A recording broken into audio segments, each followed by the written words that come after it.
Yuki and John's Patreon buffet. Blue Velvet, my favorite. Blue Velvet's your favorite? Yeah. All right. Well, we had a lot to talk about this episode, Yuki, because you know what? Not only are we going to talk about David Lynch, which I wasn't thinking that you would want to do David Lynch for some reason, because sometimes your opinions are hard to nail down. So I was in my head going, I don't want to do an episode on David Lynch if Yuki doesn't like David Lynch, but you like David Lynch. Yeah, I do. Okay.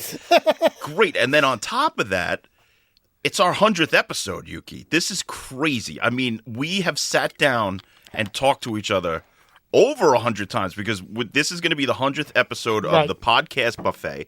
And then on top of that, we have a bunch of episodes that we did that are behind the paywall on the Patreon buffet. So we've done close to like 150. But this is our official 100th episode of the podcast buffet. Congratulations, Yuki. Thank you. Yeah, congratulations to you too. You know what you win? That cup of coffee that I just made you. That's it. That's all you get. This is a good coffee, by the way. Oh, good. Thank you. Yeah, and that's also a good thing to talk about because David Lynch loved coffee. He loved pie. Oh. So coffee's good. The Keurig. And also, he loves that Bob's Big Boy in Burbank and then chocolate shake. Did you ever go there when you lived in LA? Me too. I went there and I loved it. And I also used to pass by that statue and I was like, what is that fucking place? And then I started to know about David Lynch used to eat there and stuff. Good burger. Many people left the flower and that around the boy. Yeah, I saw that. That actually touched me. I was really, to be honest here, I didn't think about David Lynch in a way emotionally until after he passed, and I didn't realize I was going to be so affected by his death. I really, really just took him for granted in a way because it was always like, oh, David Lynch is working. He does all those YouTube videos where he does the weather report or his little art pieces that he would put out. He was just always around my entire life. And after he died, I realized what a special artist he was to me and how much I loved him. He was a really artist, huh? I mean, actually, he painted too, so yeah. That's true. So I was watching. There's a lot of stuff that's supplemental to not just his movies. He's did a lot of things. Like he wrote a few books. Mm-hmm. He does a lot of speeches. But one of the things that he did, which I subscribe to, you ever hear of Masterclass? Oh yes, I mean I never, but I know about the Masterclass. Well, so I subscribed to it 2 for 1, and I gave one subscription to Liz, and that expired because it was only a year. And then I kept mine. Oh. And I kept going, and I've watched a bunch. I watched the James Cameron one. I watched the Joyce Carol Oates. I watched R.L. Stine. I watched a bunch. Right. And then David Lynch was one of them, and his, to me, was the best that I saw. Because he talked about all kinds of crazy stuff in his career, all kinds of things. So the first thing that got him into cinema was that he made a moving painting. He wasn't even interested in making a movie. He was interested in making a moving painting, which is the 7 Men Getting Sick or whatever it's called. You ever see that? No, I never seen it. It's amazing. They're all puking and stuff, and it just goes on in a loop, and they're just But that's what happened. Is he was an art student. He made this moving painting that he wanted to combine with 16 millimeter plus painting, whatever. And that was on display somewhere, and some patron of the arts wanted one in his house. They commissioned it, and that sent David Lynch into his cinema career. And then he went to AFI, right? And then after he graduated, that's because him, AFI kind of became more famous. A big deal. Yeah. And that's where he stayed for 4 years making Eraserhead, right? Eraserhead, yeah. He basically lived at the school and ate and breathed cinema. Eraserhead. So you like Eraserhead?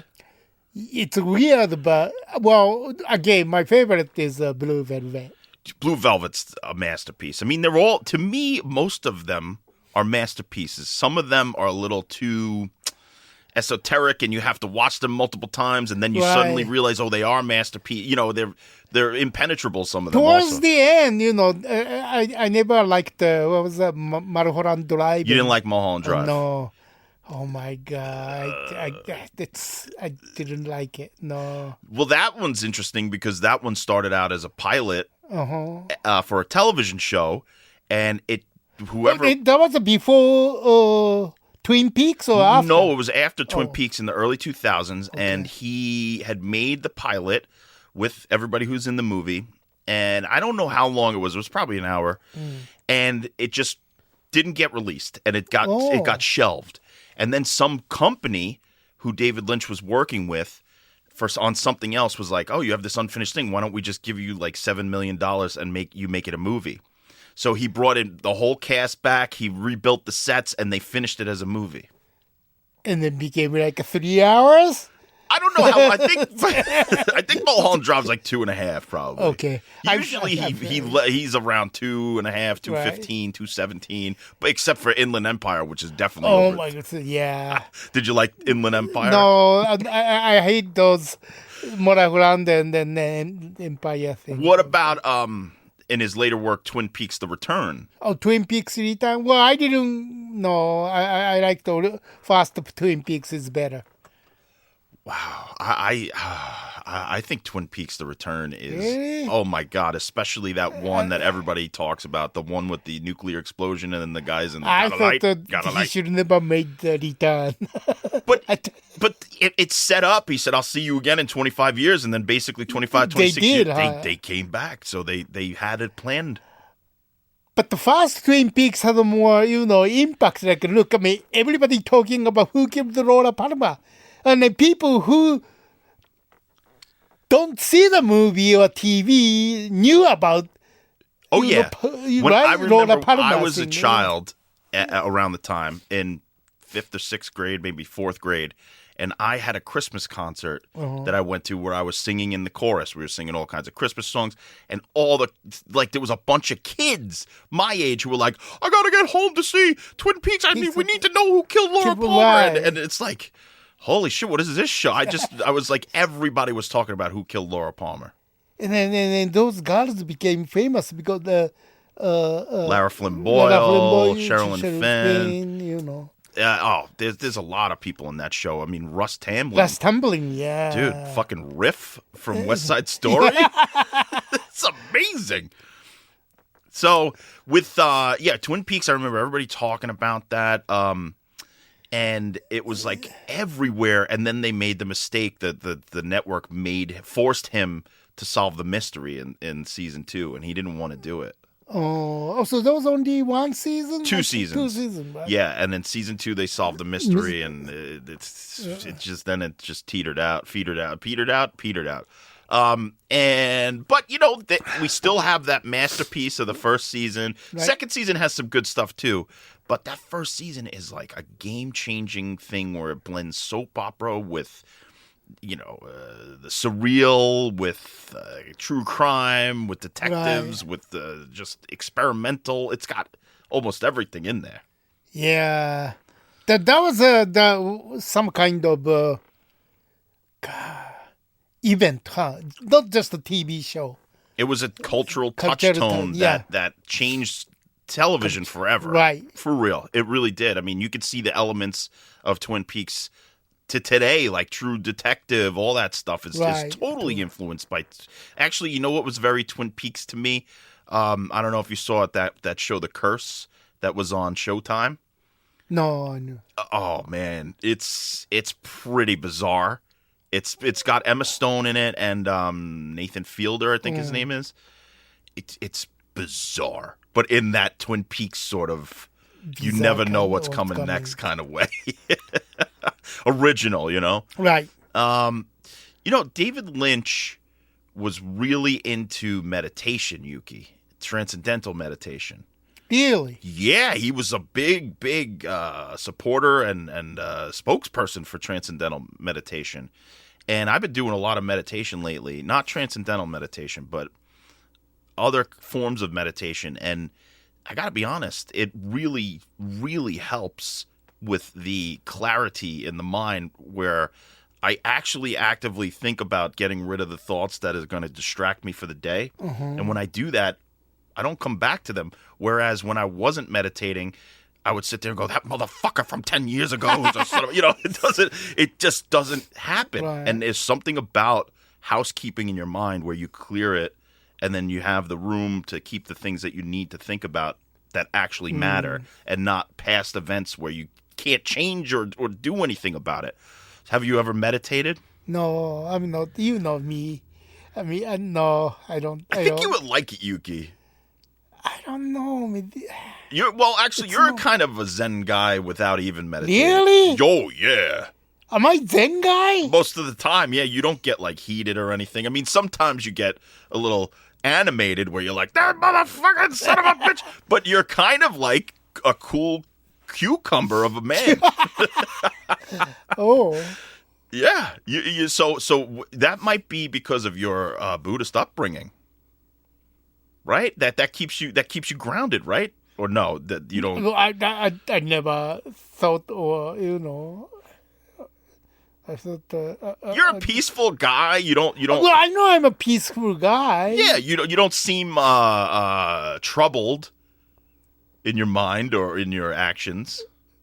That's true, huh? Yeah, you seem pretty well put together, and it's almost as if you're, like a Buddha.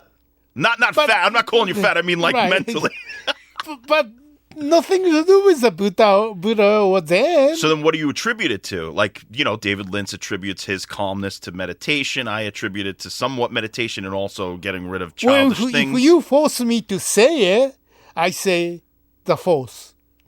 You use the Force? Yeah. You fucking use the Force. Yeah. The Star Wars Force. You're saying that your religion and your the Star Wars Force is my religion. You force me to say it. This is a huge revelation for our 100th episode, and it also relates to David Lynch because he was offered the director's chair to Return to the Jedi. You know that story, right? Oh yeah, no, I have heard. We'll talk about that in a second, but hold on. Let's get back to this bombshell for our 100th episode. You actually tell me and the world right now that you adhere to the Force, like the Force is your religion. Yes. Well, I mean, there is no real religion Force, but so then it's your philosophy. Philosophy, yeah. How does it work? What's the process of using the Force in the reality? Well, it's like you don't have to believe any religion to be who you are. True. Or you don't have to go to church to be kind or to nice people. You don't need any religion, No. Like sometimes I hear this religion says, "Oh, bad things happen to you because you didn't believe this, you didn't believe that." No, that's bullshit. You don't need anything to be nice, kind, right? I agree. So that's why maybe I believe the Force. Force is my religion then. Which is interesting because, the Force is, when you boil it down, it's all about the force of what makes us alive. Like it's the thing that binds us to each other. It's the thing that binds us to the inanimate objects around us. It's the glue in between the spaces that keeps us together. Okay, well, I can't move things. Right, you can't use the Force to move things. But I think it's like I see it as more willpower. Willpower. And you can use the Force to, in a way, not manipulate, but to sway people's opinions, to, that whole Jedi mind trick, like these aren't the droids you're looking for kind of thing. You could do that to people. I've kind of done that to people where I convince them like, oh, no, it's not that way. It's this way. Oh, no, it's not that way. And then they're like, you're right. It's not that way. It's this way. And so there is a Jedi mind trick. So, wow, you're a Force user? What if you can move shit with your mind, Yuki? Well, like yeah, instead of reaching for your coffee and bending over, you just go whang, and it comes into your fucking hand. That would be a very David Lynchian thing for you to do, is all of a sudden start using the Force on our 100th episode. Yuki, this is fucking amazing. You're a Force user. I'm going to try the Force too. So how do you suggest that me and the audience start using the Force? First, you have to believe in yourself. Let's say you want to do something like some people, oh, I want to do that. Oh, for example, let's say many people are here, oh, I want to be actor. I want to be actor. I want to be actor. Keep talking. Well, if you want to be actor, take acting class. Positive actions. Do something. Make it happen. Nobody give it to you. Right. You can't just pretend or dream. You need to make the dream a reality. Right. You need to take your visualization and then enact it in your real life. So if you're not making steps, say, I want to be a millionaire, but you don't make any money, how the fuck are you going to be a millionaire? Yeah. You need to at least make some money so you can invest it or start a business or something. Yeah. Or you keep buying a lottery ticket. But you need the money to buy lottery ticket. So you still have to make an effort. You have to. So you need to. So maybe the idea is you visualize and then you do actions to make that visualization a reality. Yeah, like I've been asked, I'm from Japan, came here, went to school, people ask, how did you do that? The moment that you ask me how I did come to America, went to college, if you keep asking, then you never make it. Right. Because, you don't ask, you do it. Right, you have to do. Yeah. Interesting. That's the philosophy of do. Yeah. We got to do, Yuki. You have to do it. Yeah. All right. This is amazing. All right, back to David Lynch. He was offered the Return of the Jedi, and he met with George Lucas. Did you know this? I have heard. I don't know the detail, but yeah, I kind of heard that story. But he's not the right person to direct the Star Wars. I agree. I think it would have been a Dune situation where he would have been unhappy with his creative. Yeah, stranglehold. Different. I thought he was perfect for Dune. Sure. But compared to new Dune, okay, I thought that the problem isn't, I really liked the first Dune a lot more than this two Dune, new one. Yeah. Only my problem was, unfortunately, 2 hours cannot do the book. No, you need it. Yeah. Yeah. So I thought they should have made it as a TV miniseries, but there's a TV miniseries in between two movies, right? I think they. Yeah, that something like that had to. I don't know what the new Dune is doing. I just saw the two movies. Maybe there's a miniseries or something, but visually, I thought the Dune was, those worms. Yeah, I think he did a great job with the right? universe. Yeah, that's a crazy movie. The visuals and the production design and the special effects. So I like the David Lynch Dune a lot more than this new. The new Dune. Interesting. So yeah, with Return of the Jedi, he met with George Lucas. He said George Lucas started showing him Wookiees and stuff, and they were talking. And then he said he started to get a massive headache, David Lynch. He just got a really bad migraine.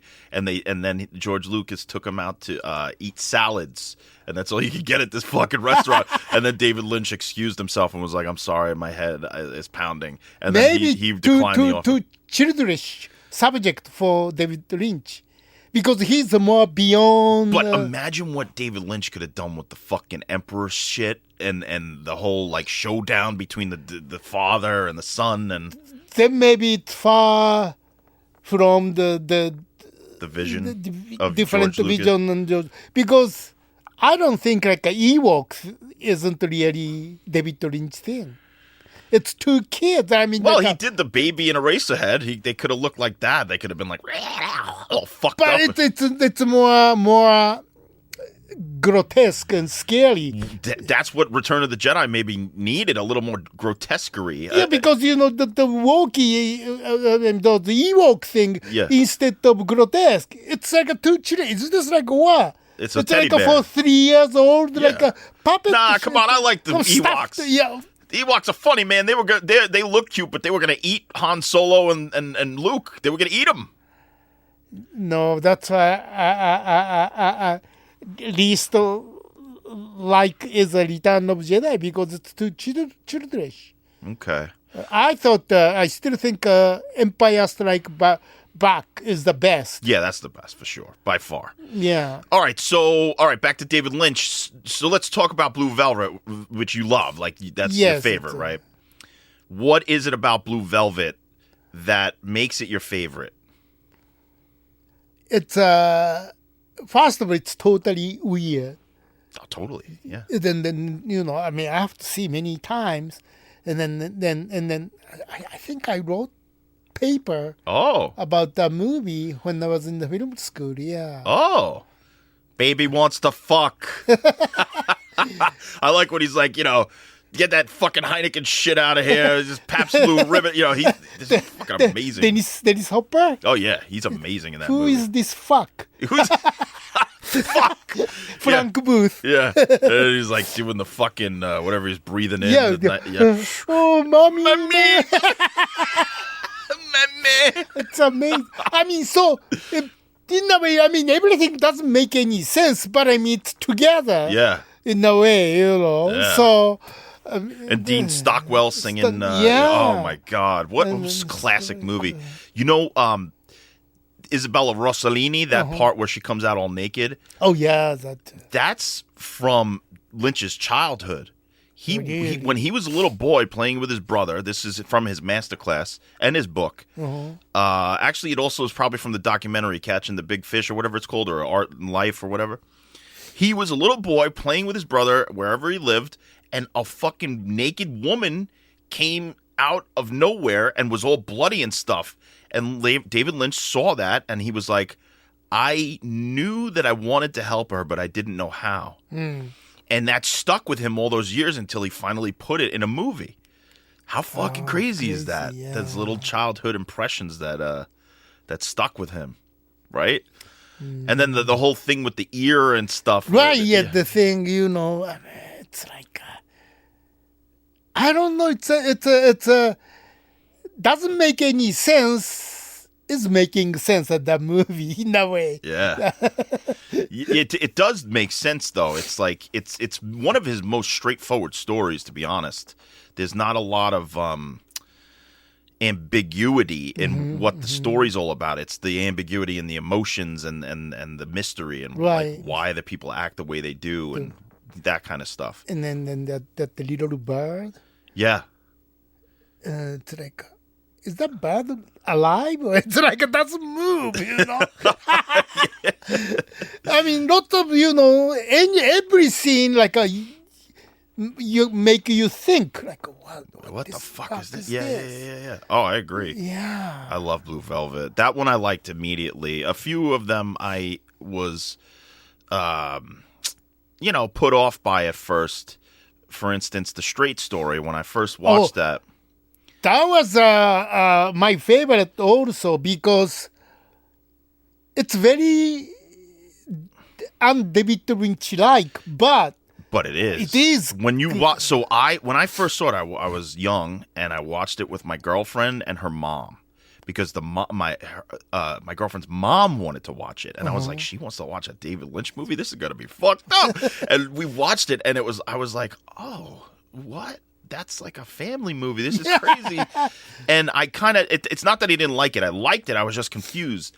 I watched it again with Liz Shack last year or the year before, and it is fucking weird. All the people he encounters and all the shit that it's a fucking weird movie. It's maybe one of his weirdest because it is so straightforward. Right. And that's funny. It's in the title, The Straight Story. It's just a straight story. Because in the Eraserhead or Elephant Man, I mean, it's weird from the beginning. But this shouldn't be weird, but it's weird. Yes. Looks normal, but it's not. Yeah, and right? it's also quite touching. The end with him and Harry Dean Stanton and the brother, and they're not saying it, but they're saying everything all at once. Something phone was right. That old actor. What's his name? Oh shit! What the fuck is his name? I know his name, and it's on the tip of my tongue. He was in Misery. He played the sheriff. Shit! Why is it not coming to me? James Fong? No. Fuck! I'm gonna have to be a reliant asshole and look on the fucking internet. I know his name, and it's not coming to me because you just revealed that you used the Force, so my fucking brain is fried. Something Fongworth or Straight Story. Yeah, Richard Farnsworth.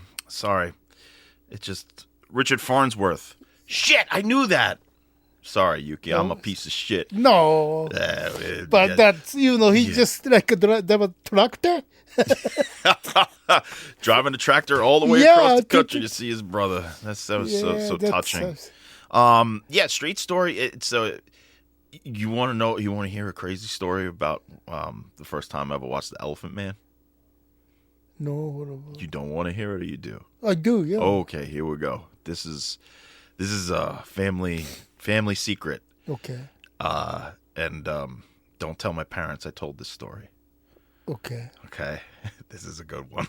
Okay. So, young. I'm like 8, and my brother's like 5. Okay.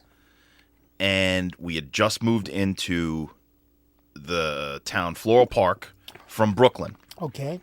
And my parents were able to afford renting a house. So we were renting this house in Floral Park. Yeah. Nice, like a decent-sized middle-class home with like an unfinished basement. It is an interesting house. Also haunted. That's a story for another time. And it's an afternoon, probably a weekend, and all of us are home. And my parents doing their own thing, and me and my brother are in a den where we're watching TV, playing video games and stuff. And so I'm flipping around the cable channels. It was that old cable box, those big bricks where you touch the button. Right. Yeah. So I have that, and I'm flipping around, and I stop on the fucking Elephant Man. And I was like, what the fuck is this shit? Like a black and white movie with a monster that looks like that is crazy. And my brother's like, stop, I don't want to watch that. What is this? I don't want to watch it. And I actually stopped and I looked in the cable guide and I saw the Elephant Man. I'm like, holy shit. So then I turned it off for a second. I'm like, no, I want to watch that fucking movie. That looks crazy. Yeah. So I turned it back and my brother's like, stop, I don't want to watch the Elephant Man. Ah! He's little. I mean, he's fucking freaking out because the Elephant Man is scary as fuck.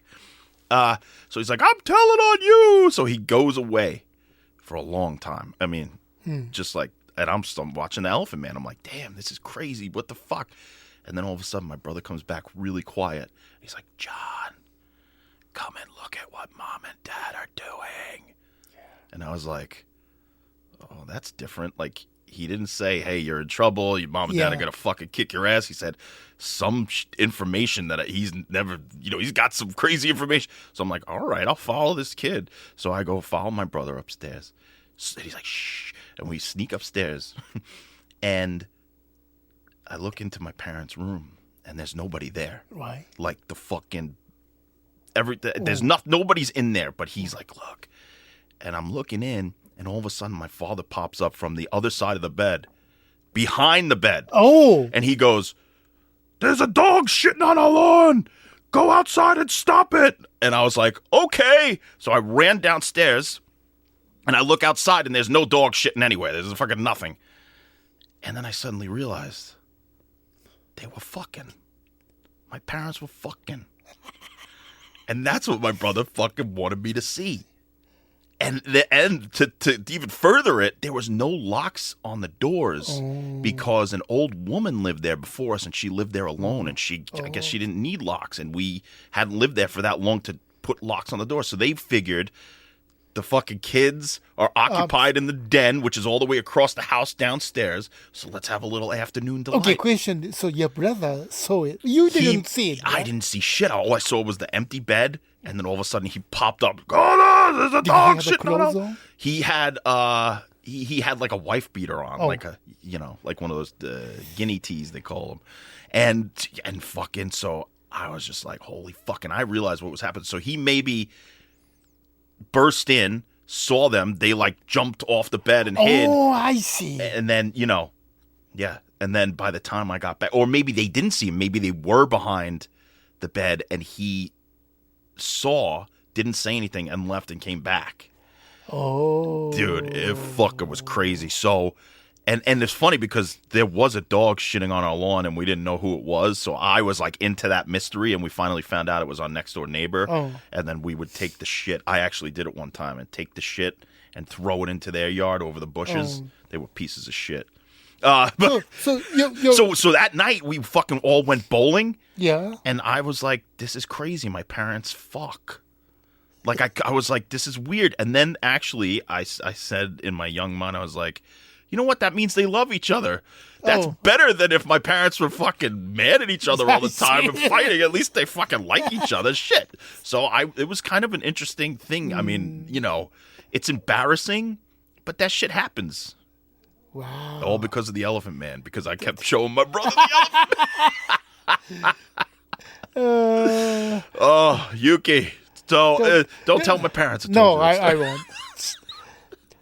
There is a Broadway show, you know, Elephant Man. Oh, you're kidding? Yeah. It was first. The Broadway play was first. Yeah. Then they made it, and then you know, the movie is a grotesque face. Mm-hmm. The stage play, it's just a physical disability, not look. Oh, they don't put a prosthetic? No, it's like you know, they have a underwear, but all naked, and then you know, called disabled contortionist. Physical, yeah. Yeah. So they, you know, go like this. So I don't know. Maybe I don't know. It's the grotesque look may be better in the movie. I thought the stage did a great job because. Oh, you saw it? Yeah. Oh, cool. I would see the Elephant Man on stage. Yeah. Elephant Man freaks me out in the fact that not because I think he's ugly or anything, but what a sad life it must be to look like that. Like, I actually get emotional thinking about how he felt looking like that and how people reacted to him just seeing him. I would never leave the fucking house. I wouldn't go fucking hang out with Anthony Hopkins. I would say, no, fuck you, Anthony Hopkins. Leave me the fuck alone. I want to just hang out. It's a true story, like a mask. It's a similar, though. Yeah, similar, yeah. I mean, so there is a disease like that, huh, I guess. Yeah, I don't know what it's called, but yeah, it makes you... Disfigure. Yeah, know. God. What a nightmare. Right.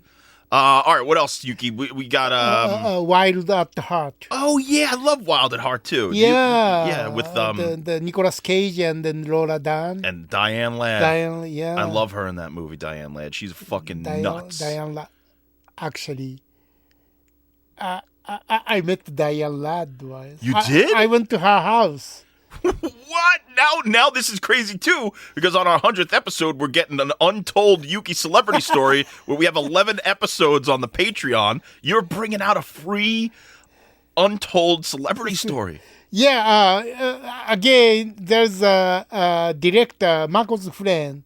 Mako, who is your mentor, who was in all kinds of beautiful movies like Conan the Barbarian, Conan the Destroyer. His friend, Amin Chowdhury. He's an Indian director. He made a movie called Testament. Okay. Mako was in it, of course, and then we were working. It didn't happen, but you know, we had a project together. Okay. And then he wanted to Diane Ladd. So he goes, "Hey Yuki, let's go." You know, so we went to her house. Yeah. And then we just talked about the project, and then. So was she nice? Was Bruce Dern really there? Nice. Was Bruce Dern? No, Bruce Dern wasn't there. They weren't together at that time. Oh man, but that's cool. So Diane Ladd, you did, and she just what? You guys just discussed what project was it? God, I don't know. I had the 2-3 project with him. Oh, I mean, he's good. He had some backers money, and then we had a 2-3 script. One with Mako called Wings of Grey. Okay. This senior Japanese guy, he wants to fly, so he tried to be pilot after he retired. Oh, cool, yeah. And then the other one was I wasn't involved, but he made a movie with girl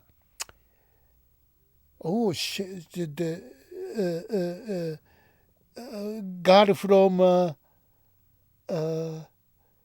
Twin Peaks. Oh, which one? Not the Lala Flynn Boyle, the other one.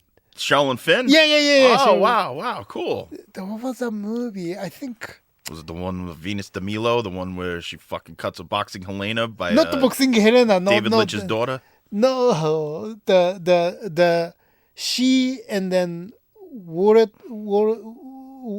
Forrest Whitaker. Oh, wow. He was in it. Wow. Some kind of a crime movies. Yeah. So then we had the third one.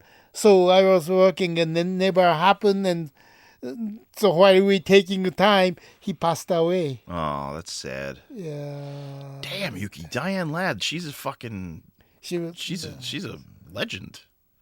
Especially for Wild at Heart. I mean, she's so good in that movie. Right. Just like a nut.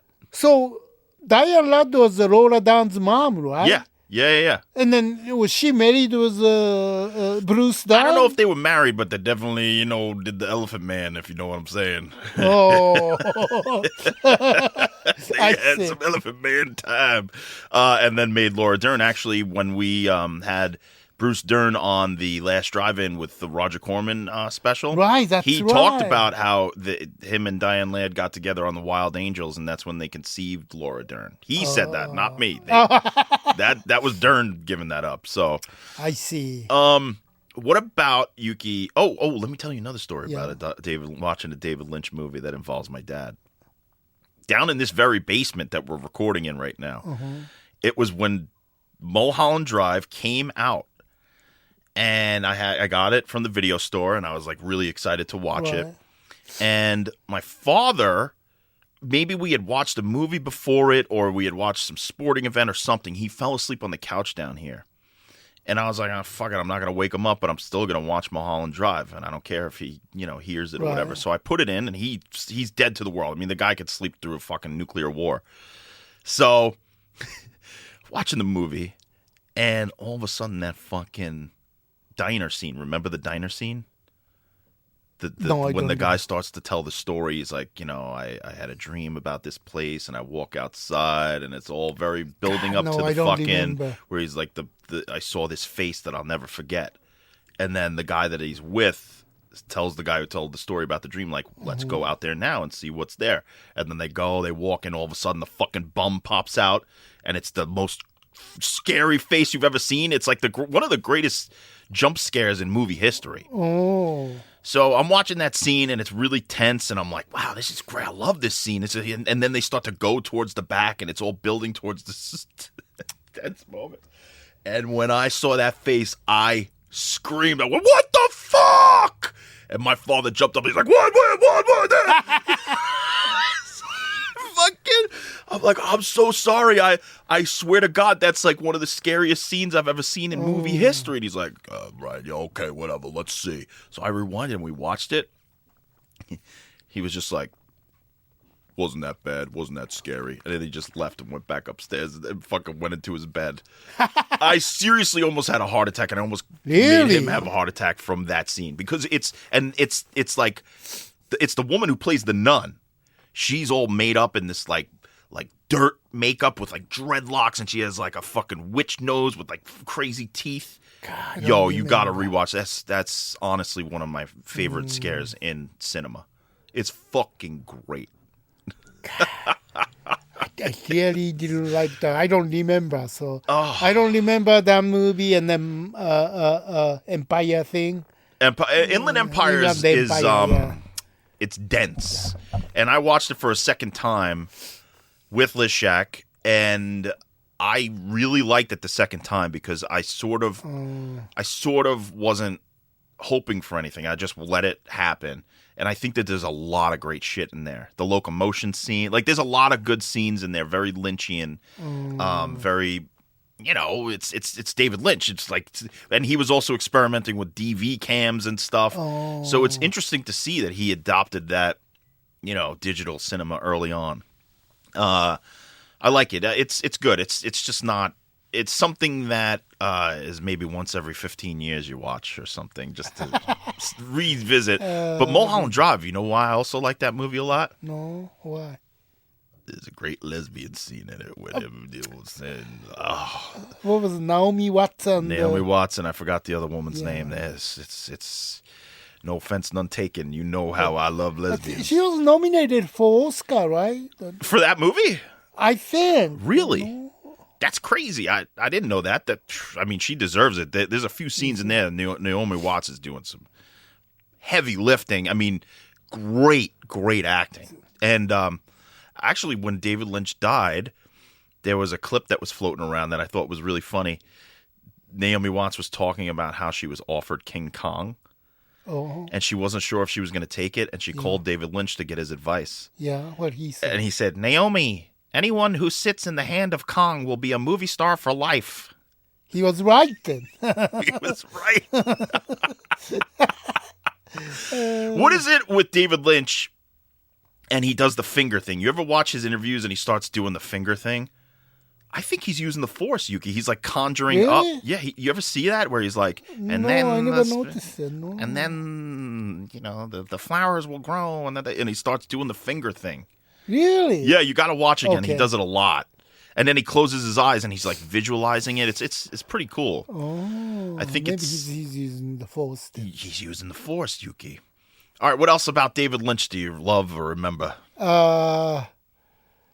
Well, I was kind of hoping his daughter would be good, but Boxing Helena was like a shitty movie.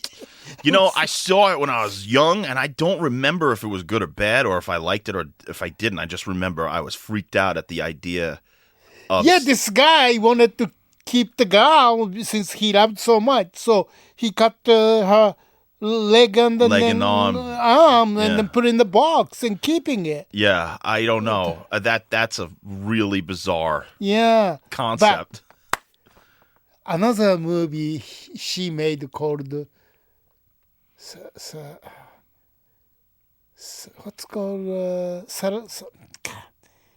what's called that the camera in the public place. Surveillance? Surveillance. Oh. Movie called Surveillance. She made something called Surveillance. Yes. Was it good? Oh my God. It's so good. Oh, really? It's in the Bill Pullman. Hey, you're Bill Pullman. I fucking love Bill Pullman. Yeah, he's in it. Oh, okay. Yeah. Sick. I'll watch it. It's really sick, and then the big twist. Okay. I'm putting it on my list right now, Yuki. I'm putting it on my letterbox. Surveillance. Okay. Surveillance. Yeah. Shit. All right. Good. And so you think she redeemed herself with that? Yeah, I think forget about the Boxing Helena, but Surveillance is like one of the what's called it really fools you, twisting. It's got a decent score on Letterboxd, and it's from 2008, which is pretty recent. That's not bad. More recent than I thought. I thought it was going to be the late 90s or something. All right, it's Ed. good, right? Yeah, adding. Okay. Speaking of Bill Pullman, what about Lost Highway? Oh, did she do the Lost Highway? No, David Lynch did Lost Highway with Bill Pullman and Patricia Arquette and Robert Loggia. Did you not see? That was his... No, I saw it, but... Yeah, that was David Lynch. Lynch. That was David Lynch? Yeah, Richard Pryor's in it. Balthazar Getty. God, I don't remember that. There's one of my favorite David Lynch scenes is in that movie. By far. I mean, by far. Because I love Robert Loggia. He is one of the greatest character actors of all time, in my humble opinion. And there's a scene there where he's out for a drive with the mechanic, and they're trying to listen to see if the car is fixed or whatever. And this guy has like a road rage incident and like fucks with them on the road. And Robert Loggia is like a gangster and a crazy man. So he chases the car down, drives him off into this little area, and rips him out of the car, puts a gun to his head, and starts like spouting driving safety. He's like, you fucking motherfucker! You know how far it takes to stop a car? 6 car lengths, you fucking piece of shit! You better get a manual! He's like, I like him. Do you remember him in Jagged Edge? Oh yeah, Jagged Edge is great. He God, was an investigator, right? And he's fucking. I mean, big. Fucking Innocent Blood. He's fucking. The Scarface. That's right, huh? He plays, another ethnicity, but he does it good. and then Independence Day, he played the general. He was in Independence Day? Yeah. Robert Loggia? Yeah. What? That's fucking bizarre. I mean, there's so many people in that movie. He must have got lost in the shuffle in my mind. I mean, even though I remember Judd Hirsch. Yeah. I remember Jeff Goldblum. I remember Randy Quaid. I remember the girl from Mrs. Doubtfire. I remember Will Smith. I remember the Vivica A. He Fox. played the general. Whoa. Oh, he worked with Bill Pullman. Bill Pullman. No, that was actually cool meeting Bill Pullman and having him like say goodbye to me. That was weird. That was a David Lynchian moment because I didn't think that he was even like necessarily engaged in our conversation because I was talking about aliens and stuff with Dave Foley from Kids in the Hall. And we were like trading, thoughts about Terrence McKenna and aliens and all this shit. And Bill Pullman was eating lunch and just with us. Right. And I didn't think he was really like that into it. And then at the end of the day, he was in another room. He's like, hey, man, see you later. And then he like jogged up. And I thought he was going to say goodbye to the guy with me, and he came to me. Oh. And he's like, hey, man, that was all really interesting stuff you got about the aliens and stuff. I'm going to look into some of it. I was like, oh, yeah, cool, man. Fucking look up Terrence McKenna, look up this. That was cool. We must have made an impression on him. Subject was something else. So maybe instead of talking about his movie, maybe that's why. That's what I feel a lot of. Okay, I don't want to like disparage anybody who actually goes up to celebrities and says, oh, I love your work, this, that. Right. But I find when you talk to these people, they're regular people, and if you just engage them in a conversation that's not about them, they're usually way more receptive to it. For real. If you go up to fucking Tarantino and you start going, oh, fucking True Romance and all this shit. No, you go up to Tarantino and you fucking talk about goddamn Sergio Leone movies. He's going to fucking engage you in a conversation, So that's what I think. You're right. It's like we weren't talking about Kids in the Hall with Dave Foley. We weren't talking about Independence Day with Bill Pullman. Right. No, we were talking about some crazy alien shit. UFO. That's why maybe he was into it. Yeah. Exactly. And I didn't even get the impression that he really not that he didn't notice me. I mean, I was eating lunch with them, but it was like, wow, shit, we must have had a good conversation then. It's fucking crazy. So, yeah, man, what else about David Lynch? What else? Let's see. Oh, so on our Patreon for free, I put it out as a free post for the public. I gathered a bunch of David Lynch links from Internet Archive and other places that has things that are off the beaten path that David Lynch has done. For instance, there was another show that David Lynch and Mark Frost did after Twin Peaks that only had one season. It's called On the Air. Really? Yeah, and supposedly, I didn't watch it yet, but supposedly it's a very surreal TV show about making a TV show in the 1950s. Then there was a documentary series, I think it's called American Chronicles or something like that. Then there was some short movies he made, his masterclass, a couple of screenplays that he never got made, Ronnie Rocket. Ronnie Rocket, yeah. You know about Ronnie Rocket? Yes. It sounds like it would have been his masterpiece. It's so fucking nuts. Maybe nobody wanted to put the money there. I don't remember why it didn't happen, but yeah, apparently he wrote it for the midget guy that was in the. I don't know if you're supposed to say midget. What are you supposed to say? The little people. The little person who was in the Black Lodge. That guy. Oh, he was supposed to be Ronnie Rocket, I guess, and that just didn't happen. And then there's another screenplay called One Saliva Bubble. That was supposed to. He was talking to Steve Martin about it. Oh, which Steve Martin in a David Lynch movie? My saliva bubbles are popping for that. I want to see that shit. Fuck, man. And then I heard that at the end, people were disparaging Netflix, which I also think is valid, about David Lynch was trying to get things off the ground there, and they wouldn't do it. And, Netflix, they fucking shovel so much money at people like Adam Sandler, and I like me some Adam Sandler when he's good. I know. But when he's bad, it's fucking waste $100 million.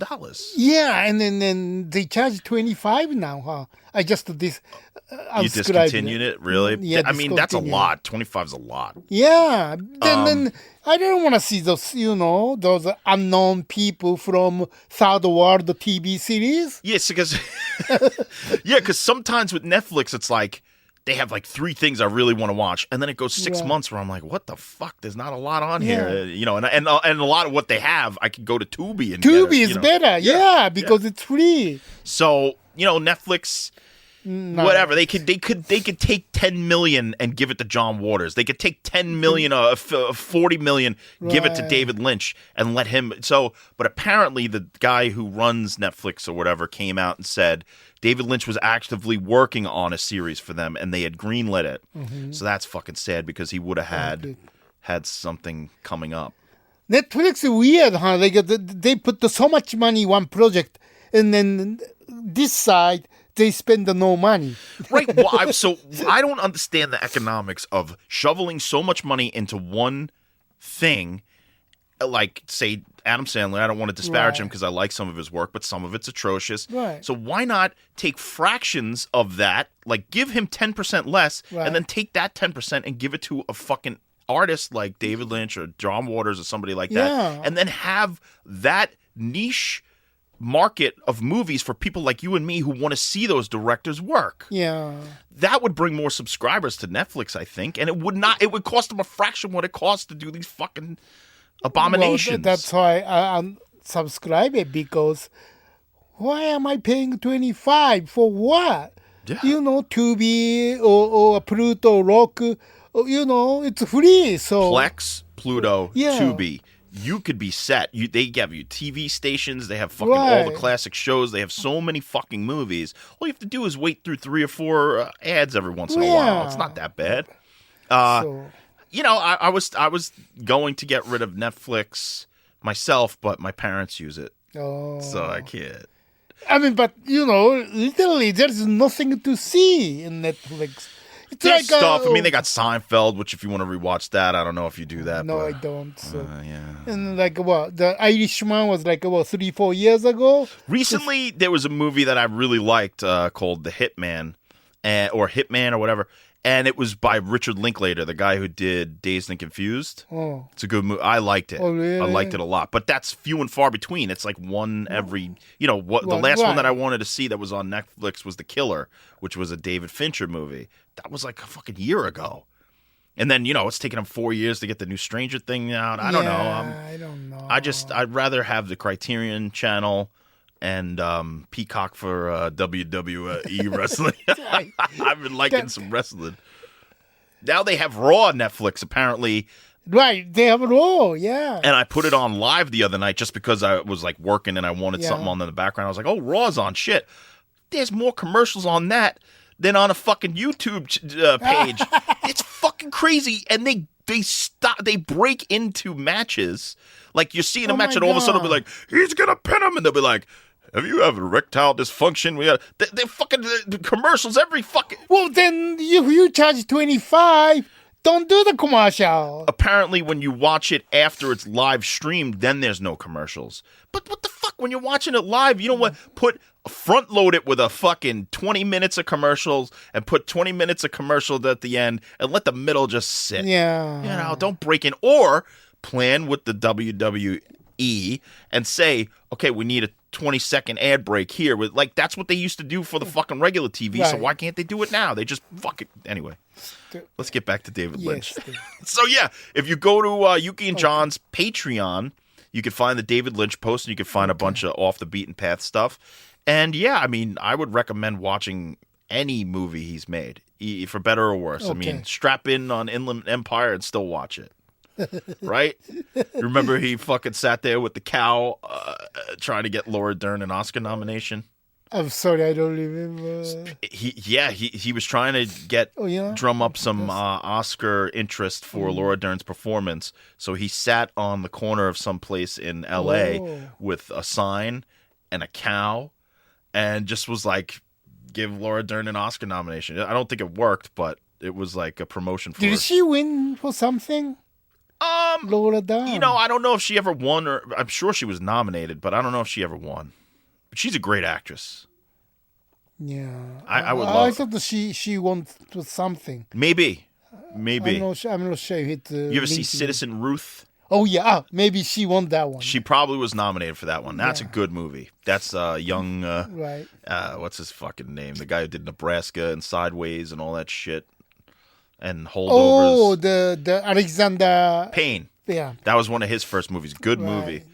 What else, Yuki? Coffee and Pie, right? Cherry Pie from Twin Peaks. He loved it. Oh, yes. I saw somewhere that somebody said David Lynch, there was no sarcasm in the idea that he loved Coffee and Pie. It wasn't a joke. It wasn't like sarcastic. It wasn't satirical. It was actually, he felt that there was healing power in things like Coffee and Pie. Coffee and Pie. He was a very positive man and a very positive person who felt and actually spoke out and said, just because you're conveying turbulent things in your art doesn't mean you have to be depressed and angry and sad. It's better as an artist to be more happy and positive and calm. Now, is that the apple pie or cherry pie? In Twin Peaks, it was a lot of times it was cherry pie. But I'm sure David Lynch loved all pie. I love all pie. Key lime pie, fucking pecan pie, every pie. Was it a la mode with ice cream? I would love some apple pie with a la mode. I would. You know what? I don't necessarily like ice cream with like a cherry pie. I don't know why. I just like the cherry pie alone. But if you put a fucking scoop of ice cream on my key lime pie, I'll suck it. Yes. Same thing. I don't know. Somehow ice cream and cherry pie doesn't go well, huh? Yeah, for some reason, I mean, I know people like it, but to me, it's always the ice cream is taken away from the cherry pie, whereas on an apple pie, apple pie adds. is better to me. Yeah. What about you ever put melted cheese on apple pie? No. I tried it once because of the scene in Taxi Driver, where he says he sits down with Jodie Foster for the first time. He says he got a slice of apple pie with melted American cheese on it, and you know what? It wasn't good to me, and I think the reason Travis Bickle did it is because he's fucking nuts. Because he's an insane person. So I was like, I actually tried with an insane person. I don't even try. It doesn't sound right. It's not that good. Okay. Maybe it was the wrong cheese. Maybe if I put a little Gruyere or something. All right, anything else about David Lynch before we wrap up our 100th episode, Yuki? This is crazy. One thing. Remember the... Anyway, there's a weekly free... LA Weekly? Not the LA Weekly. There's another one, the smaller version. But David Lynch wrote the Black Cat, like a... Oh, comic strip. Comic strip. Yeah. I bet you can find those online. I'm going to go look those up. He did a comic strip for a few years? Yeah, I mean, it's so funny. It's all... I can't tell difference, but it looks like every week same. It's just a cat, black cat, sitting in the room. That's it. Nothing else. Nothing else. I think it's only like a 1 or 2 frame. It's not like a long comic strip. It's just a 2 frame or 1 frame. Yeah. Black cat sitting in the room, and then book is... Wow, that's cool. I got to go find that. Yeah. See, yeah, David Lynch, he did so many things, and that's what I love about it is because I'm going to keep discovering things that he's done because I'm, like I said, a little more emotional about his passing than I thought I would be because he's always just been there, and I've always loved his work, and I've always looked forward to it. And then, I don't know, about 5 years ago, long time ago, I saw his documentary in the New York Film Festival. Yeah. He makes cup and then plates. What's called? Paparazzi? No. No. I know what you're talking about. He like cutlery. No. Pottery. Pottery. There you go. Yeah. Yeah. Wow.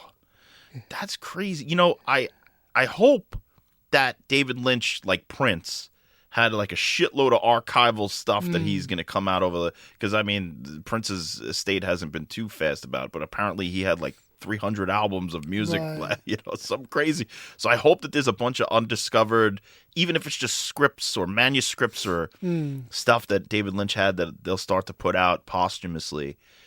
I'm going to keep diving in, and I'm inspired by him as far as his words. I mean, his documentary is great. His book, Catching the Big Fish, great book. Liz Shack got that from me, and it's really great about creativity and art.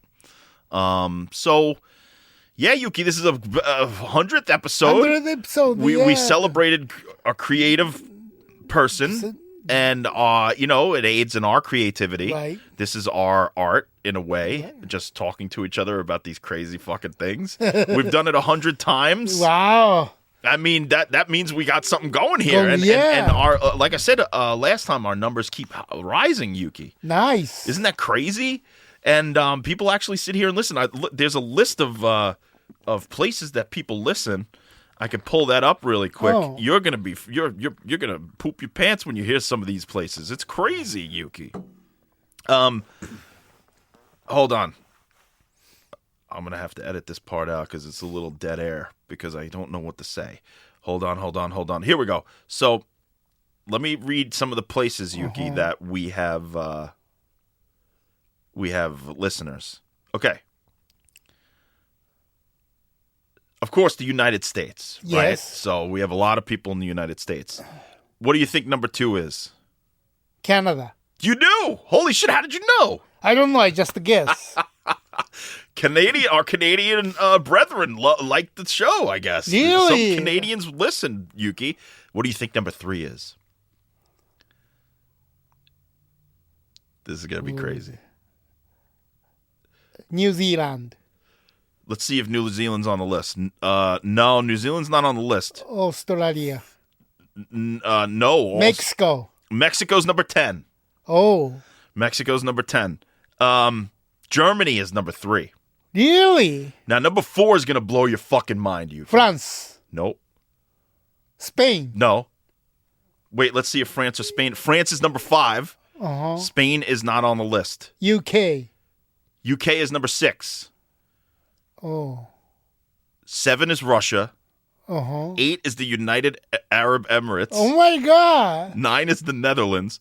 And 4 is going to blow your fucking mind. China. China? China. China? China, Yuki. Why?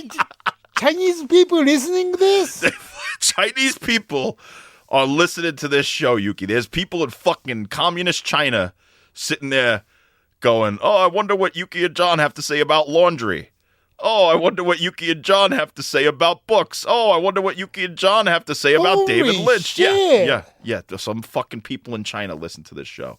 And it's like not just a few downloads. There's like dozens of downloads. So either it's one person or multiple people who's like, why don't they see the last driving? How they? Maybe, or maybe the word of mouth, or maybe they just accidentally stumbled upon it and was like, "Oh, look at this, listen to these crazy Americans talk about fucking the buffet." Or maybe it was that one time where you fucking turned our Juneteenth episode into a, if you come to this country, you better speak fucking English diatribe. You don't remember that? You remember that? Yuki. China. Wow. China. They listen to us. But not Japan, though, huh? No Japan, Yuki. You gotta get those fucking Japanese numbers up. You're Japanese. But not even in the top 10. They don't listen to those unless it's translated. I mean. Oh, that's true. Yeah, but there's some fucking Chinese people sitting there going, oh. Well, Chinese people, or they speak English more than Japanese. Okay, all right. Well, hey, we want to thank all of our countries who listen. Globally, thank you. Global. Huh? This is Yuki. We're global. This is crazy, man. There's people in the Netherlands. Think about that. I know. They're fucking sitting there in the Netherlands listening to this shit. Fucking the Arab Emirates. Sitting there fucking listening and going, oh, okay, I wonder what they're going to talk about next. Invite us. We'll go. That's true. We will. We'll do a fucking German tour. We'll go to Oktoberfest. We'll drink all the beer, eat all the sausages, and go to all the prostitute. I mean, no, we won't do that last one. Even though prostitution is legal in Germany. You know that, right, Yuki? Legal, right? It's legal. You should go and, have a secret holiday buffet, if you know what I mean. We'll reenact the Mulholland Drive lesbian scene. But we skipped Russia, though. I don't want to go. Oh, don't disparage we have Russian fans, Yuki. Don't disparage Russia. Russia's cool, man. Fucking vodka. Isn't that too dangerous? I mean, nah, people go to St. Petersburg and Moscow and they party and as long as nothing personal, but just they love warfare. I bet you Russia's better than everybody thinks. maybe not politically, like as far as, tampering with the war, but the people of Russia, they're probably great people. I mean, I met Russian people here that I worked with that were very cool and funny. I like Mila Kunis. Mila Kunis, she's Russian, Russian girl. crush, yeah. Well, too bad she's married and have kids already. So. Yeah, no, she's married to that guy. Ashton Kutcher. Yeah, yeah. Well, anyway, that's our David Lynch episode.